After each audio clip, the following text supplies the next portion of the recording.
Yo, yo, yo, and welcome back to another edition of the Coach's Corner. We're back here in the Tivoli Tap House where you can get yourself great food and great beer, but that is if you're old enough, right? Not like me, I'm 20 and I can't get beer.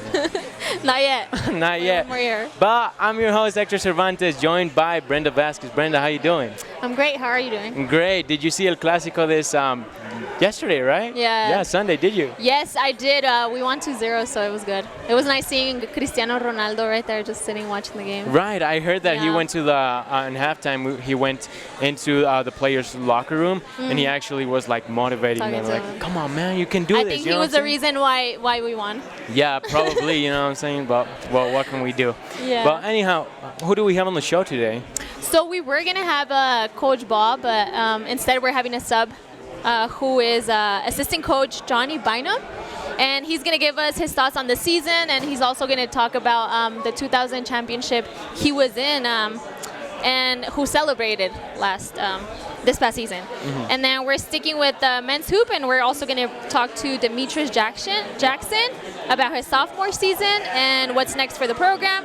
And then we're going to also talk a little bit to Diamond head baseball coach Ryan Strain, and he's going to be joining us and telling us what the team did to earn the sweep at home this past weekend. Yeah, I'm excited to meet John. You know, I never met him, so we'll see how he is. I'm also excited to know about the 200 championship for MSU Denver, as is their first championship they've won. You know what I'm saying? Yeah. But before we get to that, we want to tell you what happened and took place this past weekend in Roadrunner Sports. The women's basketball team took on the Chadron State to finish out the regular season. It was a close game, but thanks to 22 points from senior Bree Wellington and 20 points from Jella Richardson, the squad was able to pull off the 83-79 win. The win, coupled with a 4-lowest loss, allowed MSU Denver to earn a spot in the RMAC tournament as an 8th seed. They'll battle Colorado Mesa, the number 1 seed, on Tuesday night on the first round. The men's basketball team ended their season on a winning note, defeating Chadron State 89-79. Senior Garrett Carter scored a career-high 29 points while also reaching the 1,000-point mark for his collegiate career.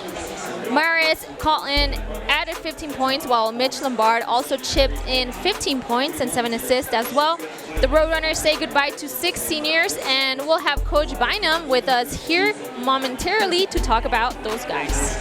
And how about that softball team? They took on Black Hills State and Dixie State on 4 games, and they came away with 4 wins. Dixie State was ranked 11th in the nation, and the Roadrunners took on both games, including a thrilling 3-2 win on Saturday, down to 2-0 on the bottom of the final inning. Lenny Shepard blasted the pitch over the fence to tie the game and send it into the extra innings. Into the 8th inning, Adi Valdez hits this to shortstop. It bobbled, and the game-winning run scores to give the squad the 3-2 win. MSU Denver is now 6-2 in conference play. The baseball squad also swept their weekend, defeating Sioux Falls in 3 games at home. Gannon Ricewick pitched well, giving up 0 earned runs in 5 innings while striking out 3 Cougars. The offense was led by Zach Walsh, who had a great weekend overall. But on Friday, the senior goes 4 for 5, which included a 3-home run. In the 7th inning, it was a 12-2 win on Friday, and they would take the next 2 games, 14-4 and 7-6. Conference play is up next for the baseball team. Let's hit the track as the indoor team took part in the RMAC Championship in Colorado Springs on Friday and Saturday. Junior Brendan Bodner finished 5th in the 800-meter race, outrunning his number 12 seed. The trio of Michael DK, Nick Polite, and Blaze Holland would finish 4th, 5th, and 6th respectively in the 60 meters. In the women's side, McKenna Kemp would cross the line in 13th place in the mile, while teammate Vanessa Court would finish 15th.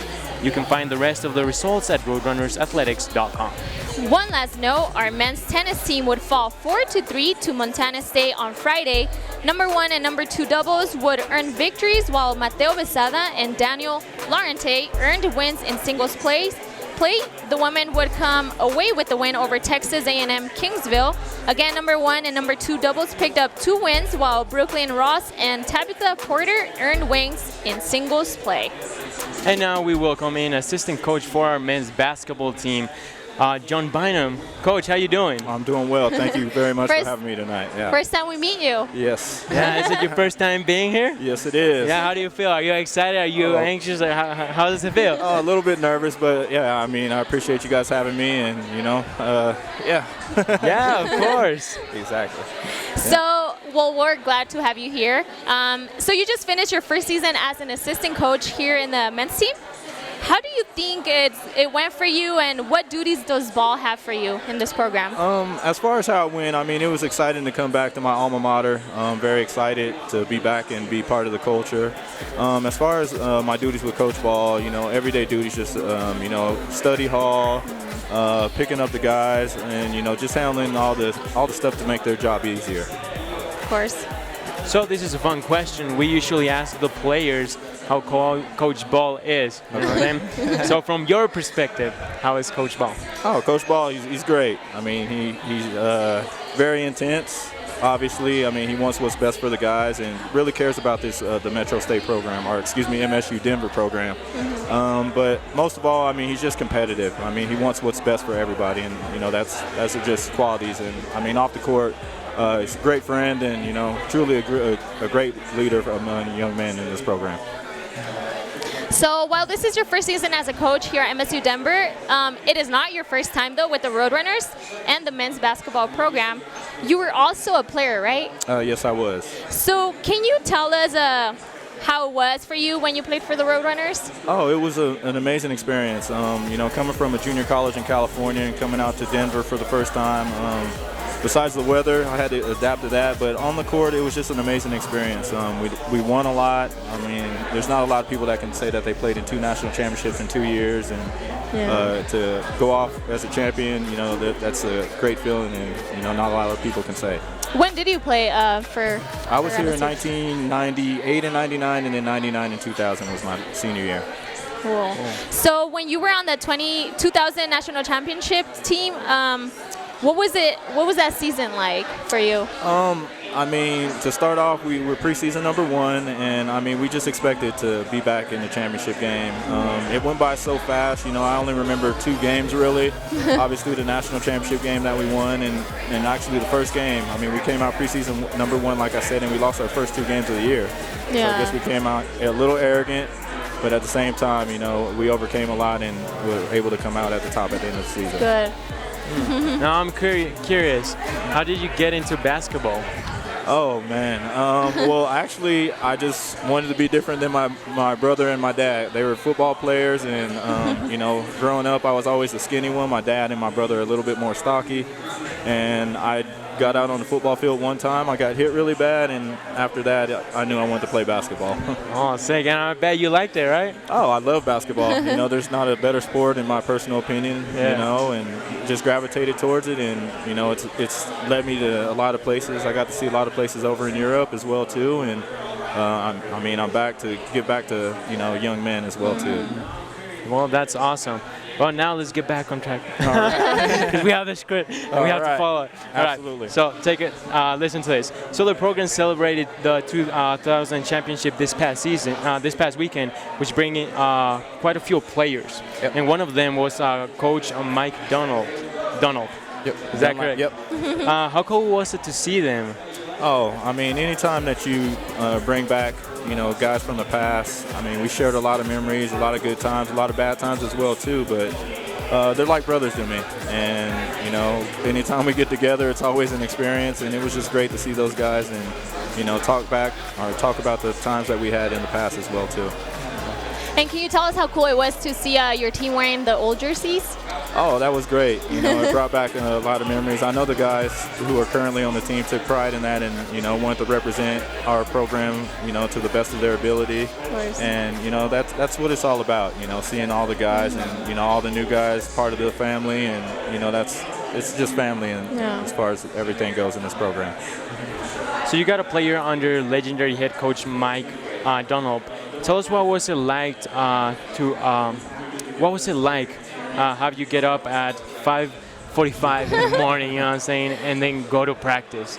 I mean, it must be rough. Oh, yeah. I mean, our days started off, sometimes it'd be at 4 in the morning because we did not live at the Regency. We had to stay at Tequila Loretta Heights, and the dorms those were probably about like 20 minutes away. So our mornings got started, practice from 6 to 8. We had breakfast together as a team, and then, classes from 9 to 2, study table from 2 to 4. And then we lifted weights from 4 to 5. I mean, it was long days, and I mean, Dunlap is a legendary coach. He's got to coach at a lot of special places and everything, and just being able to learn and, under him and, take all my experiences that I had from him and give them to the next, generation as the players is always a special thing as well. Hey, us girls had it the same because it was pretty rough. I played for the soccer team. Okay. And I had to wake up super early, especially because I was hurt, so I had to be there super early to do rehab. And it was rough. Oh, I could imagine. But I got used to it, so. Yeah, so did we. Yeah, you almost have to. Yeah. So you had the privilege to play basketball professionally for 14 seasons.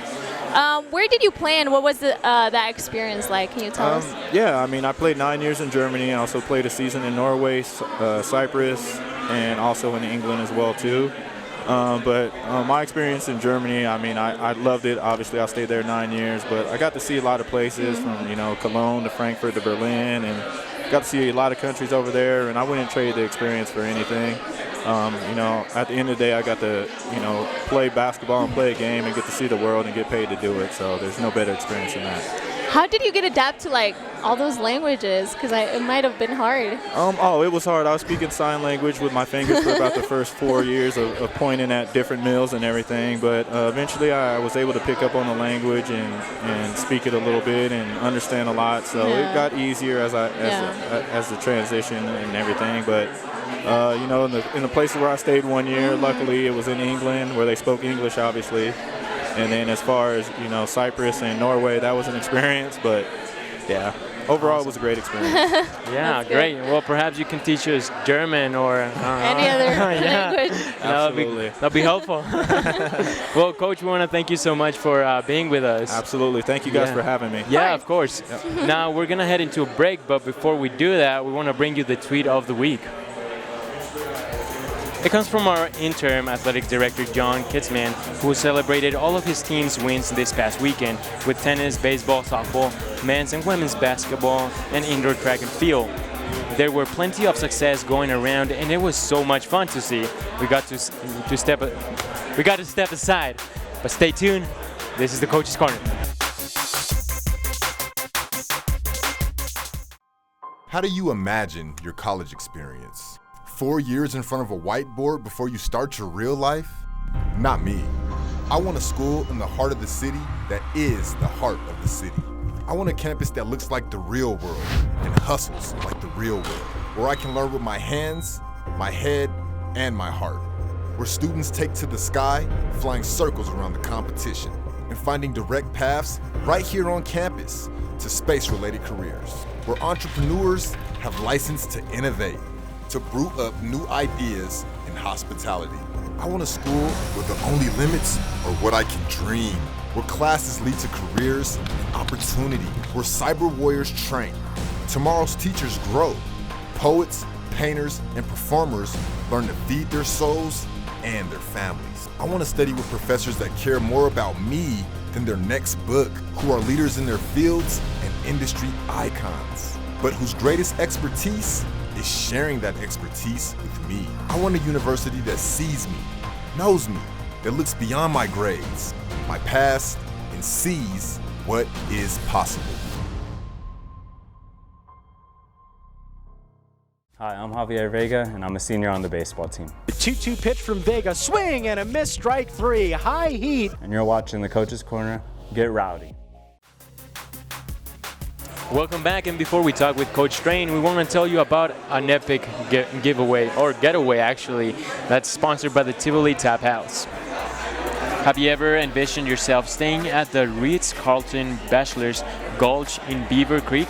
Well, here's your chance. All you have to do is visit TivoliBrewingCo.com, click on the promotion tab, type your name and email, and that's it. The contest will run from now until March 17, and you must be 21 to enter. So sadly me, I cannot enter because I'm not 21 again. But it's a beautiful place to stay, and it's for 2 nights. So again, it's TivolyBrewingCall.com to earn your chance to stay 2 nights. So now we say hello to Coach Strain for our men's baseball team.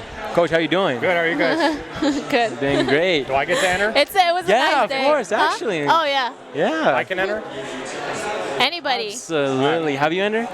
I did enter. Actually, is there a way you can tell someone to pick me? Pick her? No, man, I wish I could, really want you to know. go. I would like to go guess too, we'll you have to know, wait. like why 21? You know? All right, well, Coach, we want to ask you about the first pitches on Saturday morning. What were those about? Yeah, we just had a group of alumni that have been real supportive of us and wanted to come out to the game. And one of the guys that kind of set it up actually played with my dad and Coach Plank when they played up in Northern Colorado. So he didn't play here at MSU Denver, but knew a lot of the guys that did. And so he kind of helped put it together, and they were able to come out, watch the game, and throw out the first pitch before we started on Saturday. Cool.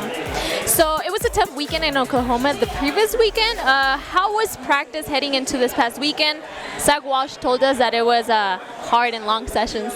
Yeah, I mean, we had kind of a tough weekend. We played a really good team down there on the road, and played a good first game. It was close, just couldn't get a couple big hits. Ended up losing 3-1, and then we just didn't play well the next day against a good team. So we were able to get back to work. Had a good week of practice last week. It's the first time we've really been able to be outside multiple days in a row, and we worked really hard, and it paid off this past weekend. So your team took on Sioux Falls for three-game series, but let's start with the game on Friday. So you had 6 pitches. You had 6 pitchers going to the game, and there were 6 big zeros on the earned run column. How great was it to see those guys play well in one game?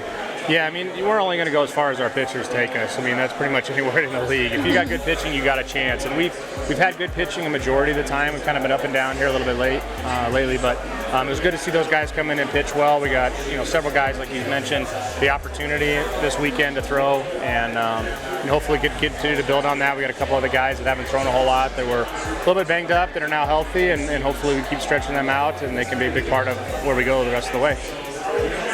So senior second baseman Zach Walsh had a great game. He actually had a great weekend overall. He was saying that he was pressing a bit to start the season, and a conversation he had with helped him correct that. How was Zach? How did he turn it around? Yeah, I mean, Zach's a good hitter for us. He was a good hitter for us last year, and unfortunately, a lot of our returning hitters that we're counting on to have pretty good years kind of started off slow all at the same time. So that was one of the things that was nice about this weekend is we kind of got a lot of them going, hopefully.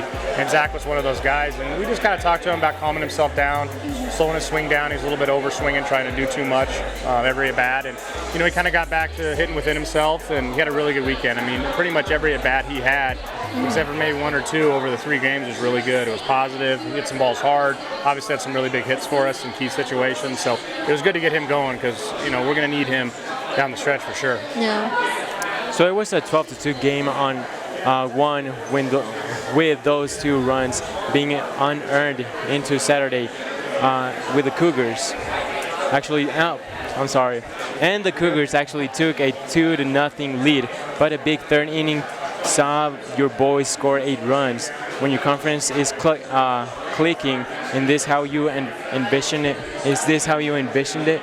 I hope so. Yeah, I want to score a lot of runs. I mean, I think we have a really good offense. Like I said, we've had some guys that were really good for us last year that have kind of started slow. Had a couple guys that have been out of the lineup too. So, hopefully we get everybody going, everybody playing well, swinging and hitting as a group. I think we could do some really good things on the offensive end. We were able to get more guys on base. We were able to steal some more bases and put pressure on people. And when we can do that, we're really tough. When we keep us off the bases and we can't do what we do best, it's a little bit difficult. So hopefully we can get it rolling. And, it was a good offensive weekend. And hopefully we can, keep that going as we go to Pueblo this weekend. Hopefully. So while the first 2 games looked pretty easy based on the scores, Sioux Falls made Game 3 a tight contest, taking a 5-2 lead late in the game. You can never take your foot off the gas pedal at this level, right? I mean, Coach, how did your team really get the win? Yeah, I mean, it's tough to always sweep somebody, especially when you won the first 2 games. We basically 10-run them in both 2 games. We outscored them, whatever it was, like 25-5 or something like that. So trying to keep our guys and 18 to 23-year-olds motivated when you've won a couple of games. Sometimes they get a little bit lax. And they saved their best pitcher for their last game, so he was pretty good. He had been successful, and we just started off slow, and eventually kind of got some big hits. We had some big pitches, get us out of some jams, and we got on a roll a little bit there at the later innings, and then Zach Walsh with a 2-run home run to give us the lead, and we were able to hold on. Well, Coach, it's time for some Roadrunner trivia. He loves the Roadrunner trivia. Yeah, hopefully I try to take a look on the website a little bit here, but I have no idea what he's going to pick. So I'm either going to do good or I'm going to bomb. Well, right now you're stuck in 5th place, but that can change. Okay. Yeah, Right. I can change. Let's climb up there. All right. So this first question is going to be multiple choice, and then we're going to give you another one, which is a bonus, right? Yeah, bonus. Yeah. Okay. All right. So here's the question. We saw Zach Walsh hit 2 home runs this past weekend, so we thought we'd ask you what the program record is for home runs in one game by one player. Is it A, 3? Is it B, 5? Or is it C, 7? I got to go with 3. Yeah. Yeah, Thank he's goodness. right. If somebody gave up 5 or 7, thank you. That was kind of a softball. I appreciate that. Made it easy for you. Right. I feel sorry for the pitcher that gave up 5 to the same guy in one game. So. That's All right, great. so 1 for 1. Yeah. And you have a bonus one, so Okay. here it is. There have been 5 players to have hit 3 home runs in one game. We're going to give you a point for each one that you name. So it is, yeah, go ahead. Is Malkin one of them? He did not hit 3 in one game. Beefus? Oh, that's one. Did Tornbergy do it? Stauffer? There's 2. Fox? Man, home run hitters already to like the top list right there of guys who did it. Is anybody that currently played for me, did Sewell do it? Dame? Tick, tock, tick. Draven? Man. I'm trying to think of any other guesses I got that could do this. 2006, 1996, 1999. 2006 was the last one? Before Stauffer, yes. Stauffer was in 2006, or? He was in 2010. 10, that's what I thought. So it'd be before him. Yikes, 2006. I have no idea. I got 2 though, right? Yes. Who are the guys we got? So we got Jim Cluckin. Rusty Beefus. I got Beefus. Oh. I got Yeah. Beefus and Toby. Toby Timon. Timon. yeah, and Stauffer Jordan I got. Stouffer. Yeah, that was a tough one. Yeah. My 1990 MSU Denver history is not great. Oh yeah, I got this. I'll be okay. Yeah. He'll do good. He's like, he'll I'll do be good. okay. I need to bring my assistant, Coach Vig, our pitching coach. He knows every stat of anything of MSU Denver history. So I'm just going to put him behind you the next couple. Next time, don't Yeah, tell him that your trick. works. Yeah. Thanks, All guys. right. Well, Coach, we want to thank you so much for hanging out with us. We want to wish you the best of luck going into Pueblo. Thank you. I mean, anytime I can come to the tap house, it's a good night. That's good. We're glad. Great, awesome. Well, we got one more break to go, but stay tuned. We're going to be talking basketball up next in the Coach's Corner.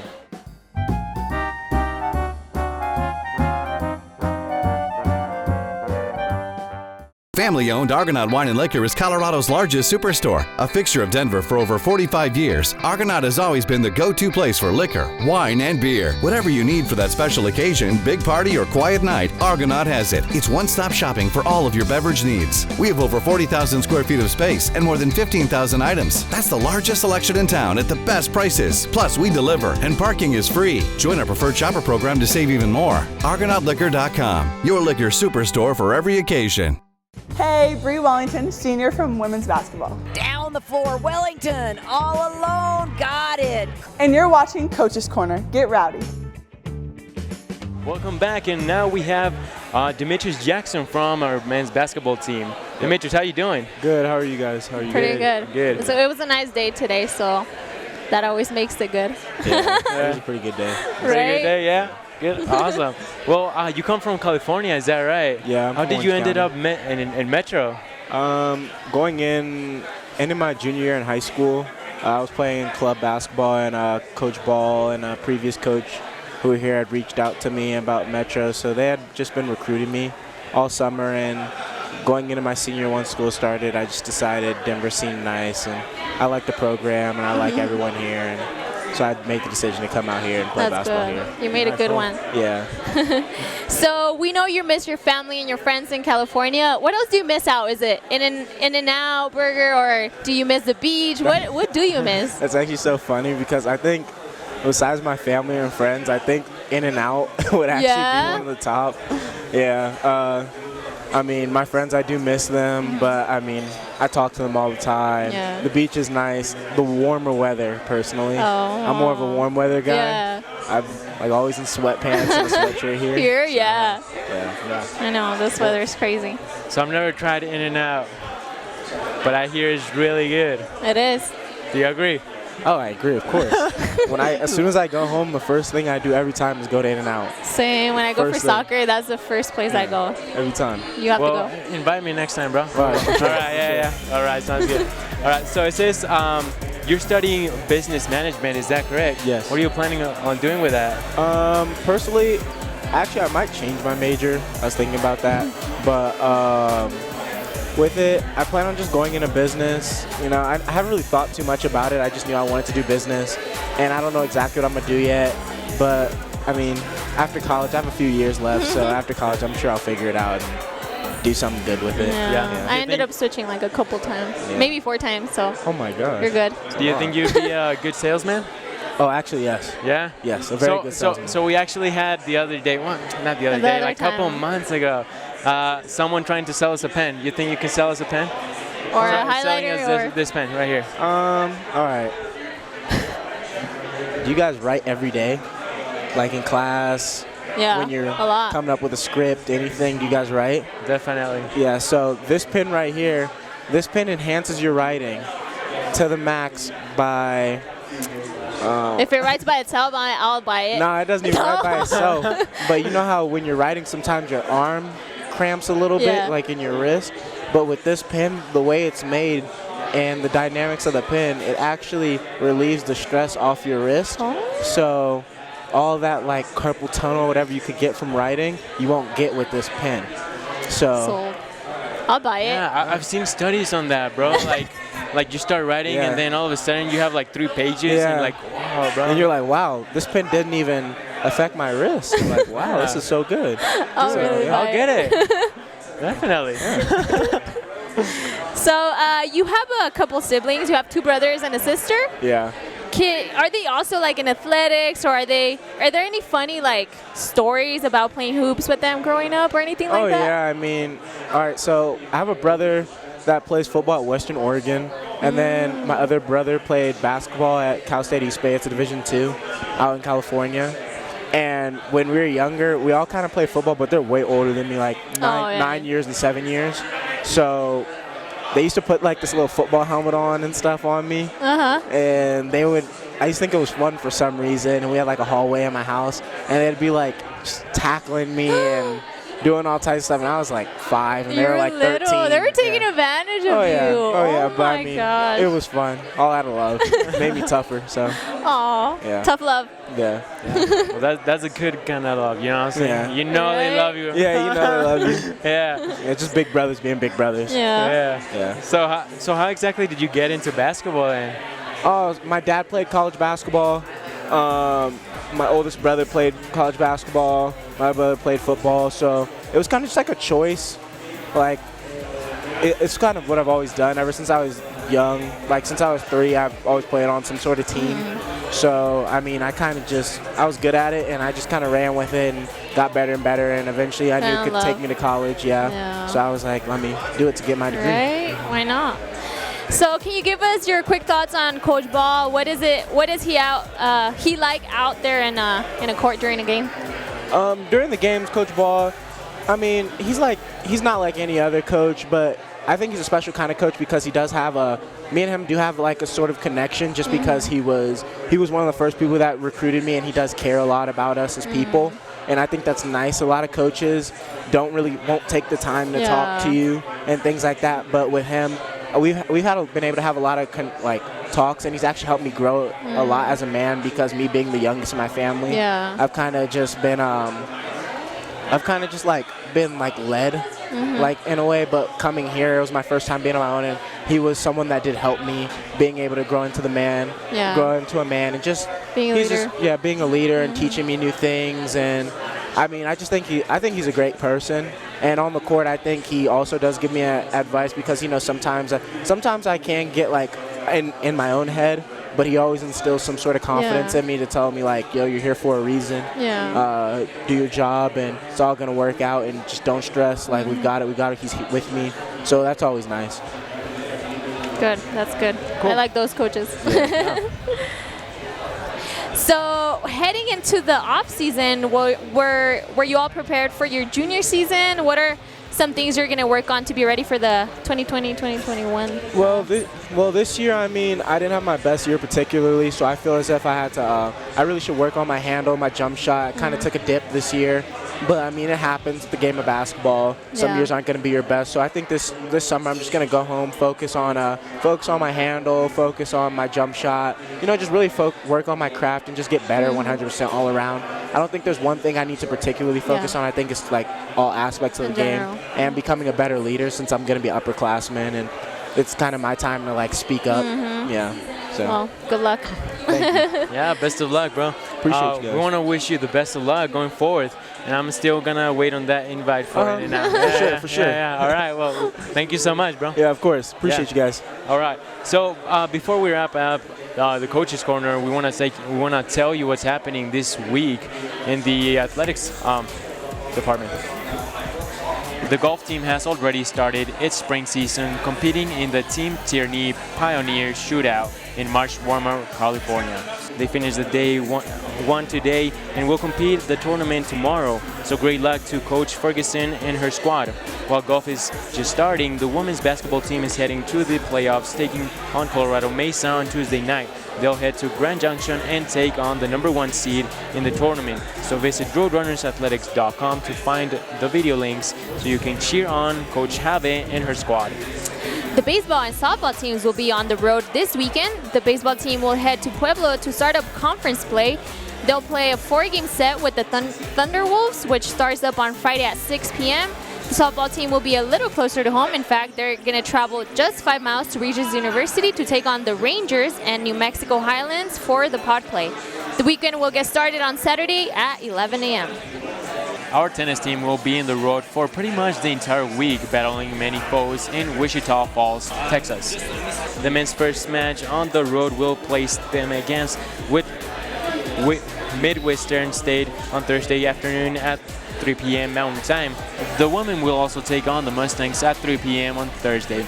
So we'll wish Coach Grates and his team the best of luck in down Texas. And it's that time of the show to tell you who our Student Athlete of the Week winner is. And that will go to senior pitcher Darby McKee from the softball team.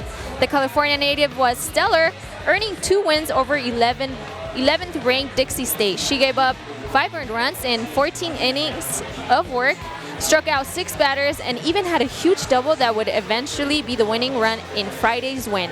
Great job, Darby. Well, that's going to wrap up the Coach's Corner. We want to thank you so much for hanging out with us. We want to thank Coach Strain, Coach Bynum, and of course Demetrius for hanging out with us. For Brenda, Vazquez, I'm Hector Cervantes. See you next time.